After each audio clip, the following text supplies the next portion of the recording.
D'autres personnes, mentalement angoissées, sont enfermées dans des psychoses dès leur enfance. Leur soif de communion est très cachée derrière des murs solides. Elles ont tellement peur de la relation que ce n'est facile ni pour elles ni pour leur entourage. Leur peur, leur blocage, parfois leur violence font peur. Elles éveillent l'angoisse plutôt que la communion.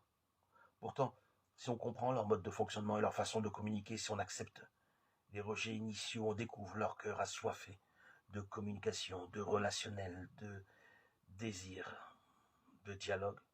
Cette soif de la communion existe aussi chez des personnes violentes, très blessées par l'abandon.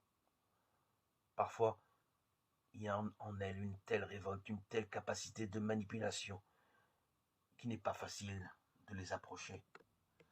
Il nous faut alors une force intérieure pour pouvoir les rejoindre en vérité. Ce qui vise aussi les personnes en fin de vie. Remarque comme ces rencontres avec ces personnes les transforment. Évidemment, avec elles, on parle plus vite de l'essentiel, on se rencontre à un niveau plus profond et personnel. Les personnes en situation de faiblesse laissent tomber les barrières plus vite, elles ne cherchent pas à se prouver ou à se cacher derrière des masques.